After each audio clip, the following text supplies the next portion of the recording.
மல்லி காசு கூட இல்லை. அப்போ அவங்க அப்பாவுக்கு என்ன பண்ணுறதுனே தெரில. உடனே அவங்க அப்பா பையனுக்கு ஃபோன் பண்ணி, டேய் நீ வெளியூர் போயிட்ட, ஆனால் இங்கே அம்மா கீழே விழுந்துட்டாங்க, 1 ரூபா கூட இல்லை, நான் இப்போ என்ன பண்ணுறதுனே தெரியல அப்படின்னு. அதில் உடனே பையன் சொன்னாங்க, ஒன்றும் ப்ராப்ளம் இல்லைப்பா, நான் பார்த்துக்கிட்டுறேன், நீங்கள் போங்க அப்படின்னு. உடனே ஹாஸ்பிட்டலில் ஏதோ நம்பர் கேட்டிருக்காங்க, ஏதோ ஃபோன்பே ஆம்ல ஃபோன்பே, உடனே உள்ளே சேர்த்தாச்சு, முடிஞ்சு அவ்வளோதான். உடனே அவங்க பையன் சொன்னாங்களாம், அப்பா அவ்வளோதான் முடிஞ்சிச்சு அப்படின்னு. அப்போ இதில் ஃபோன் யூஸ் பண்ணுறது நல்லது தான் அப்படின்னு பேசுறதுக்கு நம்மளோட விஸ்வாவும் பரத்தும் வந்திருக்காங்க. அவங்க 2 பேர்த்தோட பேச்சை மறுத்து செல்ஃபோனை தூக்கி போட்டு உடச்சிருவேன், இல்லை தப்பு செல்ஃபோன் யூஸ் பண்ணுறது அப்படின்னு பேசுறதுக்கு நம்மளோட அபிஷா வந்திருக்காங்க.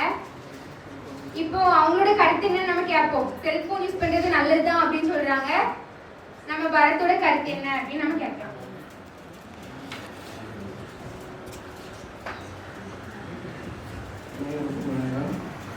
நடுவர் சொன்னது போல மொபைல் யூஸ் பண்ணது தப்பாக கரெக்டான, நான் கரெக்டுன்னு தான் சொல்கிறேன்.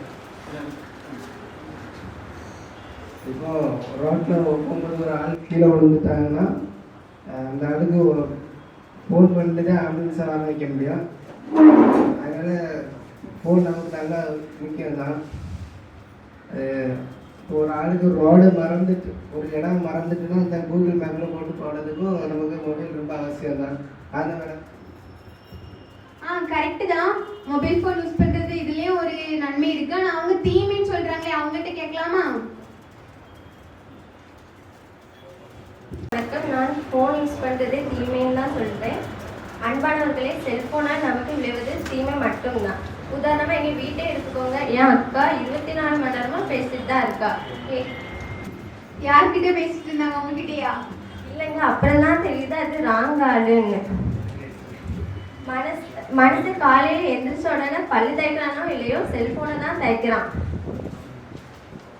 ஒரு நாள் நான் ட்ரெயினில் போனேங்க. 12 மணிக்கு ஒருத்தர் பதட்டப்படுறான், என் செல்ஃபோனை காணலன்னு. பக்கத்தில் இருக்கவங்க சொல்கிறான், எங்க உங்கள் செல்ஃபோனை காணலையான்னு. ஆமாங்க, என் செல்ஃபோனை காணல. அப்போ உங்கள் சார்ஜரை என்கிட்ட தர வேண்டியதானாங்கன்னு சொல்கிறான். இதில் மனிதாபிமானம் தொலைச்சிட்டு போகிறது தான் எங்களுடைய வருத்தம். 12 மணிக்கு புருஷனும் பொண்டாட்டி நல்லா தூங்கிட்டு இருக்காங்க. திடீர்னு ஒரு சவுண்டு, டிங்குன்னு.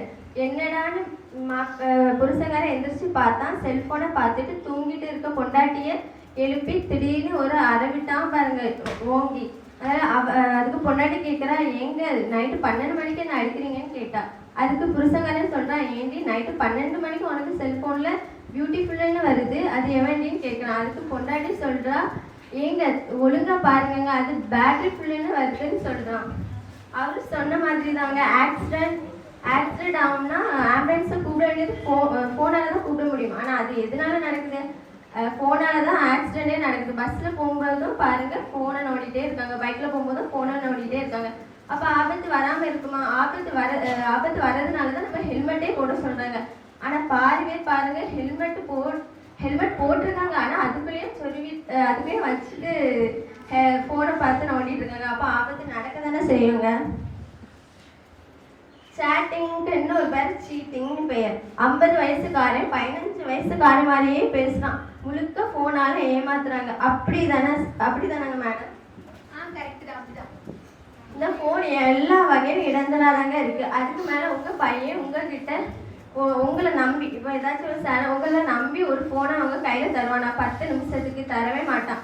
அப்படி அவ்வளோத்துக்கு என்னங்க மறைக்கணும்? மறைத்து செய்யக்கூடிய ஒரு செயல் குடும்பத்துக்கு நல்லதாங்க. முன்னாடிலாம் தீபாவளி பண்டிகைக்கு பலகாரத்தை பக்கத்து வீட்டுக்கு கொடுத்து ஷேர் பண்ணுவோம். ஆனால் இப்பெல்லாம் அப்படி இல்லை. ஒரு ஃபோட்டோ எடுத்து அவங்க பக்கத்து வீட்டு ஷேர் பண்ணாங்க. இந்த உலகத்தில் நாம வாழ வேண்டுமா? ஃபோன் இருக்கிறது ஒரு அளவுக்கு நம்ம யூஸ் பண்ணணும். அதுக்குள்ளேயே மூழ்கிட்டா அப்புறம் என்னெல்லாம் நடக்கும் நீங்களே சொல்லுங்க. அடிச்சு சொல்றேன், ஃபோன் யூஸ் பண்றது தீமைதான். சரி, நீங்க சொல்றத பார்த்தாலும் ஒரு விதத்துல ஃபோன் யூஸ் பண்றது தவறு அப்படின்னு சொல்லலாம். ஆனா அவங்க நன்மை அப்படின்னு சொல்றாங்களே, அதனால நம்ம விஸ்வா என்ன சொல்றாங்க அப்படின்னு கேட்போம். ஃபோன் யூஸ் பண்ண அனைவருக்கும் வணக்கம். ஃபோன் நன்மை சொல்றது இப்போ வந்து ஃபோன் யூஸ் பண்ணக்கூடாதுன்னு சொல்லிட்டு போனாங்க அவங்களே 30,000 ரூபாய்க்கு ஃபோனை வாங்கி வீட்டில் வச்சுருப்பாங்க. அது எப்படி வச்சுருக்காங்க, ஃபோனை நல்லா தொடச்சி நல்லா பல பலமாக இருக்கும். அப்படி இருந்தது back cover, scratch cover, glass cover எல்லாம் போட்டு நல்லா புதுசாக வச்சுருக்காங்க. அதுக்கப்புறம் அங்கேருந்து நாங்களும் எதுக்கு ஃபோன் யூஸ் பண்ணுவோம் தெரியுமா மேடம்?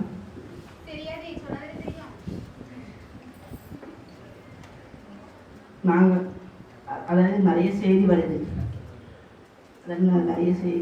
இப்போலாம் நியூஸ் பேப்பர்லாம் வாங்குறதே கிடையாது.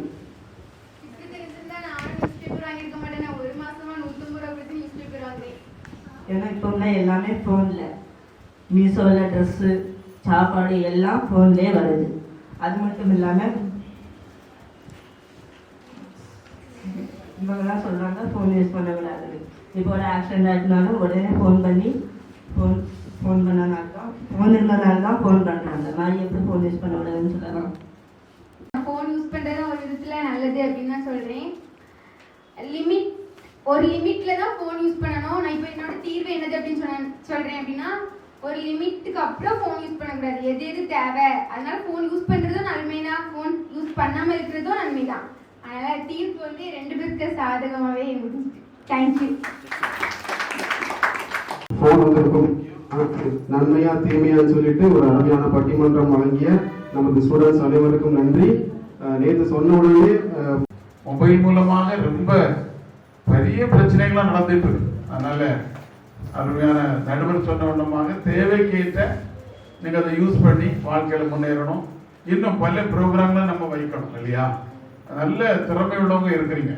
இன்னும் கொஞ்சம் வித்தியாசமான முறையில் சமுதாயத்திற்கு தேவையான விழிப்புணர்வுகளை நம்ம முன்னாடியெல்லாம் நம்ம பண்ணோம். அந்த பஸ் ஸ்டாண்ட் அங்கங்கெல்லாம் போய் குடியினால் வரக்கூடிய கஷ்டங்கள் இல்லை இப்படிப்பட்ட காரியங்கள்லாம் நம்ம அதை எக்ஸ்பிளனேஷன் கொடுப்போம். அதை